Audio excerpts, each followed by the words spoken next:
ಬಿದ್ದ ನಾಯಿ, ಅಗ್ನಿಶಾಮಕ ದಳದ ಸಿಬ್ಬಂದಿಗಳಿಂದ ಕಾರ್ಯಾಚರಣೆ. ಈ ಸಮಾಜದಲ್ಲಿ ಮನುಷ್ಯನ ಜೀವಕ್ಕೆ ಮಾತ್ರವಲ್ಲ, ಮೂಕ ಪ್ರಾಣಿಗಳ ಜೀವಕ್ಕೂ ಬೆಲೆ ಇದೆ ಎಂಬುದನ್ನು ಪಟ್ಟಣದ ಅಗ್ನಿಶಾಮಕ ದಳದ ಸಿಬ್ಬಂದಿ ಸಾಬೀತು ಮಾಡಿದ್ದಾರೆ. ಬೈಲಹೊಂಗಲ ಪಟ್ಟಣದ ಉಪ್ಪಿನಕೂಟದಲ್ಲಿರುವ ದೊಡ್ಡ ವೀರಪ್ಪ ಕಾದ್ರೊಳ್ಳಿ ಮನೆಯ ಹಿಂಭಾಗದಲ್ಲಿರುವ 100 ಅಡಿ ಆಳದ ಬಾವಿಯೊಳಗೆ ಇಂತಹದ್ದೇ ಕಾರಣಕ್ಕೆ ಭಾನುವಾರ ಬೆಳಗ್ಗೆ ಅಗ್ನಿಶಾಮಕ ದಳದ ಕಾರ್ಯಾಚರಣೆ ನಡೆಯಿತು.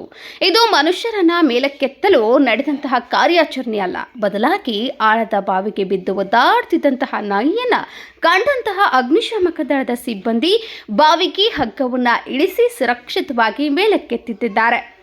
ಬಾವಿಯಿಂದ ಬಚಾವಾಗಿ ಬಂದ ಶ್ವಾನ ಮೇಲಕ್ಕೆ ಬರುತ್ತಿದ್ದಂತೆ ಎದ್ದೆನೋ ಬಿದ್ದೆನೋ ಎಂಬಂತೆ ಓಡಿ ಜೀವ ಉಳಿಸಿಕೊಂಡಿದೆ. ಅಗ್ನಿಶಾಮಕದ ಈ ಕಾರ್ಯಾಚರಣೆ ಎಲ್ಲರ ಮೆಚ್ಚುಗೆಗೆ ಪಾತ್ರವಾಗಿದೆ. ಅಗ್ನಿಶಾಮಕ ಸಿಬ್ಬಂದಿಗಳಾದಂತಹ BY ತಪ್ರಿ, ರಾಹುಲ್ ಸೋಮ್ಕರ್, ರಾಹುಲ್ ಘಸ್ತಿ, ಕಲ್ಲಪ್ಪ ಹುಚ್ಚಿನವರ್, ನಾಗಯ್ಯ ಹುದ್ದಾರ್, MG ಅಗಸಿ ಬಾಗಿಲ, BM ಗುಡುಗುಡಿ ಕಾರ್ಯಾಚರಣೆಯಲ್ಲಿ ಭಾಗವಹಿಸಿದರು.